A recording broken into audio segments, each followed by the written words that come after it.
Saudações, investidores! Bitcoin agora cotado a $99 mil. Bitcoin que continua alta depois de dados da inflação melhores do que o esperado. Hoje, meu principal objetivo vai ser atualizar toda essa situação, tanto no Bitcoin quanto nos mercados globais. Um dia de forte alta, que pode deixar para trás os momentos de correção. Vamos discutir as possibilidades e a minha estratégia no vídeo de hoje. Bem-vindos a Investidor Moderno.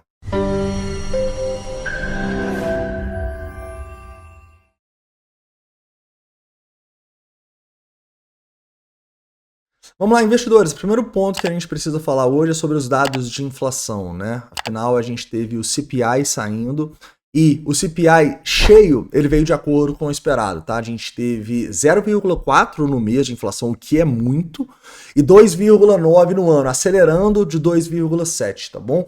Porém, o que eu vi do mercado é que o mercado, primeiro, já estava esperando isso muito por causa do aumento do preço nos combustíveis. Então meio que já estava precificado uma aceleração. E quando a gente excluiu os combustíveis e foi no núcleo, que não tem combustível, a gente veio abaixo do que o mercado estava esperando. Então estavam esperando 0,3, veio 0,2. Estavam esperando que ia se manter em 3,3, diminuiu para 3,2. Então o mercado olhou para isso e falou, opa, a inflação está melhor do que o esperado, né? Inclusive, a gente ontem estava vendo o mercado praticamente todo falando que a gente ia ter apenas um corte de juros até o final do ano, e agora a gente está numa discussão entre principalmente um ou dois cortes, tá bom? Ontem a grande maioria estava falando de um corte ou nenhum corte, ou seja, eu acho que estavam muito pessimistas.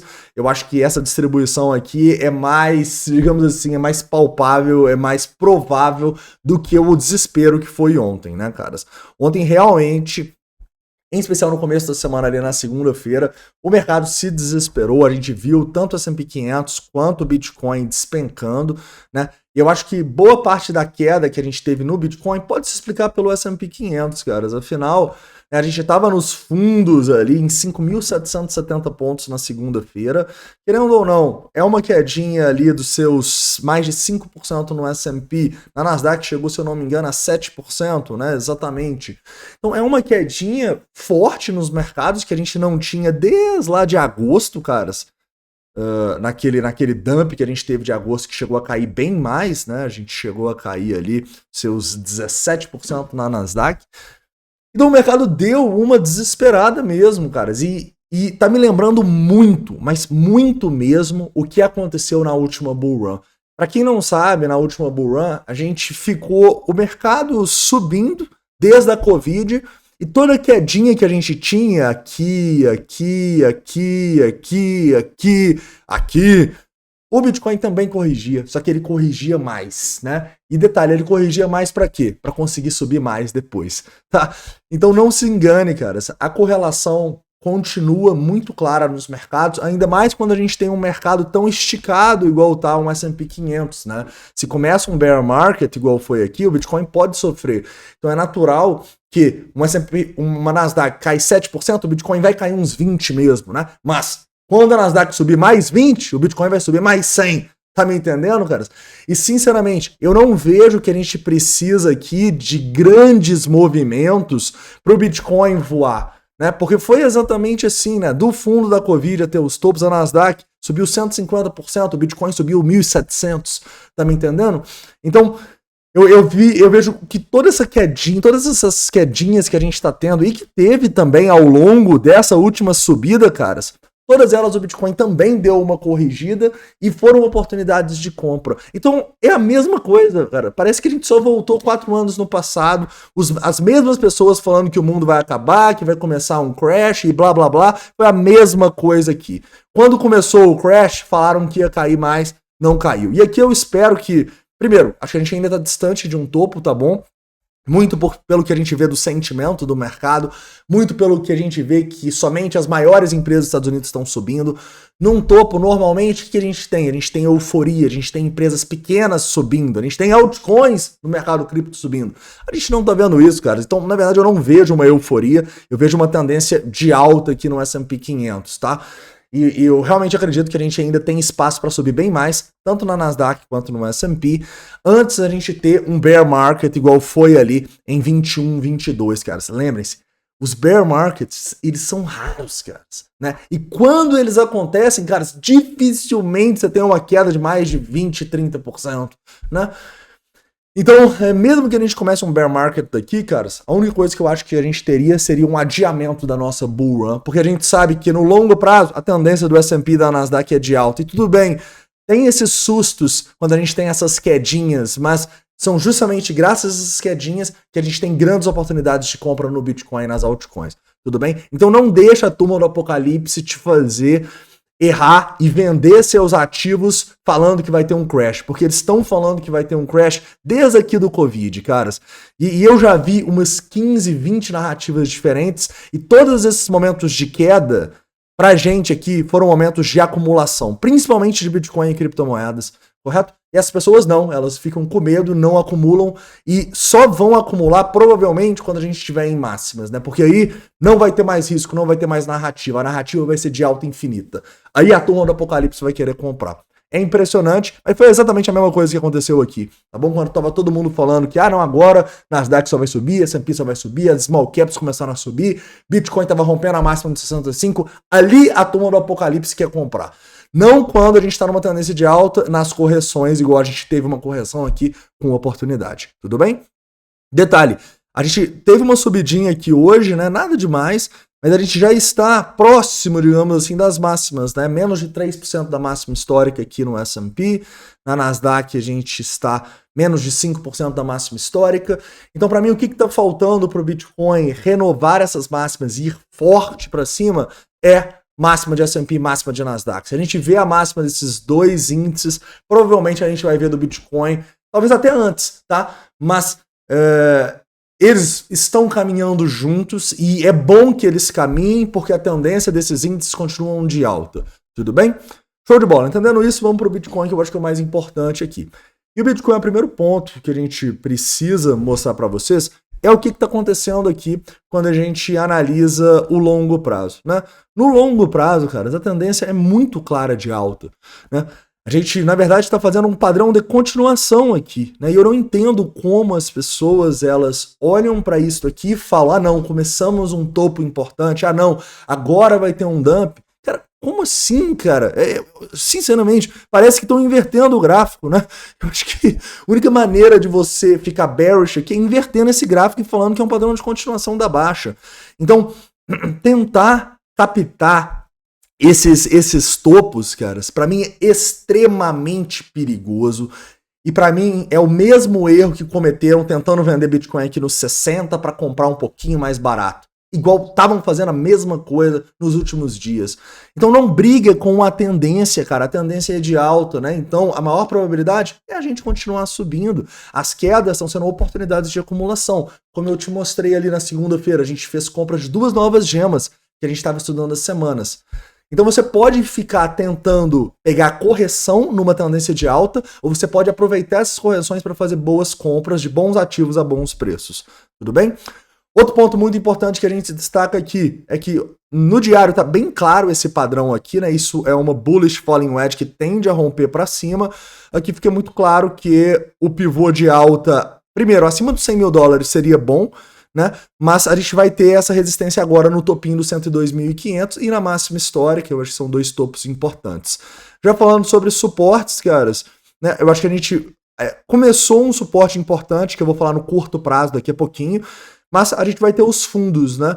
E é o que eu tento falar com vocês. Quando a gente está num padrão de continuação, caras, você não tenta ir muito além do fundo anterior, né? O preço vai um pouquinho além e volta, vai um pouquinho além e volta, vai um pouquinho além e volta, vai um pouquinho além e volta. Por quê?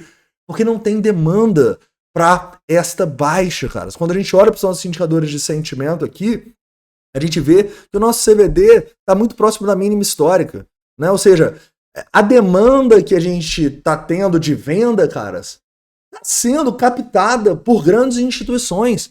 Olha essa divergência bullish que a gente tem aqui nos últimos meses, caras. O preço no mesmo patamar e isso aqui despencando, né? Isso aqui é maravilhoso, né? Ao mesmo tempo também, ó, a gente cai e não tem aumento de Open Interest. O Open Interest, ele cai na queda. Não há interesse pela baixa, né? Agora a gente começa a subir, olha o Open Interest começando a subir de novo aqui, a gente tendo uma queda no long short ratio também, eu acho que ainda é pouco, tá? Então eu ainda não consigo ficar muito otimista aqui no Bitcoin, justamente porque eu ainda vejo um Open Interest muito fraco, saiu de 17.7 bi, aqui tá em 18.8, é pouco ainda. A gente precisa de mais, precisa de um Open Interest mais forte para aí sim a gente, olhar para um trade no curto prazo, por exemplo, né? Por exemplo, chegar aqui, traçar este Fibonacci e fazer um long daqui. Eu acho que a gente pode ter em algumas altcoins, mas no Bitcoin, caras, eu realmente não tô querendo tomar muitas decisões aqui no curto prazo. Eu acho que isso está muito ligado a essa consolidação, né? A gente está num padrão de continuação da alta, sim, mas enquanto a gente estiver dentro dessa consolidação aqui, é uma terra meio de ninguém, né? Ou seja, a gente tem falsos rompimentos para cima, falsos rompimentos para baixo, e eu não quero entrar no meio desse range aqui querendo fazer um long, tudo bem? Na verdade, o que a gente fez, vocês sabem, é estar comprado no Bitcoin. A buy zone começou ali abaixo dos 93 mil dólares. Então essa zona aqui para mim é uma zona de compra no Bitcoin quando eu penso no longo prazo. Tudo bem? Quando eu penso num position trade para ficar semanas comprados, onde o meu alvo vai estar só para lá dos 120 mil dólares. Tudo bem? No curto prazo eu não vou fazer nada. Apesar de eu entender que, cara, legal, formou um padrão gráfico aqui interessante, né? Muito volume nos fundos e tal. Então, para quem tá meio desesperado assim para comprar Bitcoin, fez alguma besteira e vendeu no fundo, ou qualquer coisa desse tipo, caras, talvez voltando aos 95.300 dólares você tenha oportunidades. Aqui pra gente vai ser mais uma zona de altcoins, tá? Ou seja, zona de longs nas altcoins. Eu acho que a gente comprou o que a gente queria comprar nessa queda, então para mim investimento vai ser só se a gente começar a ver um preço lá próximo dos 90 de novo e tal. Seria assim, tá? Nesse meio do caminho, principalmente até o 102, caras, é uma zona onde você pode olhar para short nas altcoins, tá bom? Não achei nada ainda, tá? Procuramos ontem, ainda bem que não shortamos, que estopar tudo com essa alta de hoje, né? Então, assim, eu vejo uma situação meio para focar um pouco mais no longo prazo, tá? Eu acho que o curto prazo, esses falsos rompimentos que a gente teve nas últimas semanas, eles ditam que a gente precisa tomar cuidado. E as altcoins eu acho que estão mais claras para você olhar tanto para investimento, a gente teve bons investimentos nessa queda de segunda-feira, quanto também para longs, caso a gente volte aqui nos 95.300 dólares e tal. Tudo bem? Mas assim, quer dizer, eu acho que a situação é boa, tá? Eu acho que a gente, tem aqui um aumento de open interest, o long short rate começou a cair, só é pouco ainda, a gente ainda não tem aumentos significativos para ficar otimista em prazos maiores, isso que eu quero dizer, tudo bem? Outro ponto que me deixa um pouco preocupado são as compras, né? A gente teve bastante compra a mercado aqui e aqui, né? Porém isso não está gerando uma divergência bearish e tal, não, a gente está com o nosso CVD numa divergência bullish, na verdade, né? Ele está abaixo de onde estava no final de semana ali, onde a gente brigou nos 95 mil dólares, né? Então isso aqui, mesmo a gente tendo essas comprinhas a mercado que podem fazer a gente corrigir no curto prazo, eu acho difícil que isso faça a gente formar um topo muito importante em prazos maiores, tá? Então no longo prazo eu continuo extremamente otimista, continuo sem cogitar vendas de Bitcoin ou de altcoins de investimento aqui, tá? Eu acho que a gente tem semanas muito boas pela frente, justamente porque todo mundo tá achando que nós teremos semanas ruins, e o desespero que foi segunda-feira aqui, caras, realmente me assustou no bom sentido, né? Tipo assim, cara, a gente tá nem perto do topo do ciclo, levando em consideração o pessimismo que a gente viu quando a gente teve a queda ali abaixo dos 90. E detalhe, sabe quando a gente vai estar no topo do ciclo? Justamente quando os pessimistas, quando a turma do apocalipse vê a primeira correção e fala que é a zona de compra. Mas agora, como tá todo mundo falando que não, que a situação é ruim, que as altcoins não vão subir, que não vai ter out-season, cara, é tudo que a gente quer para fazer boas compras, igual a gente entrou, por exemplo, na Virtual, né? E é impressionante, né, caras? Olha só, em poucos dias, parece que a gente não entrou aqui nos 2,23, a gente entrou em 2,35, mas a gente tá falando de uma alta de 58% em 2 dias, né? Então, tipo assim, enquanto continuarem pregando o apocalipse, provavelmente a gente está distante desse apocalipse, provavelmente a gente deve ver o mercado continuando um padrão de continuação da alta que a gente vê aqui, tá bom? Principalmente se a gente continuar vendo S&P e Nasdaq subindo, né? Subindo 1.4, 1.6, pô, cara, as ações aqui lá fora todas voando também, até ações brasileiras estão voando hoje, cara, fundos imobiliários, tudo indo muito bem, né? Então um dia muito bom aí para os mercados, e é um dia que, para mim, consolida que a turma do Apocalipse está enganada sobre começar um bear market, ficar meses em queda ou qualquer coisa do tipo, cara. Não é isso que a gente está vendo no mercado, não é isso que esse medo e esse pessimismo ditam, beleza? Então é isso, espero que vocês tenham gostado, a gente se vê aí dependendo dessa volatilidade. Um forte abraço e até a próxima.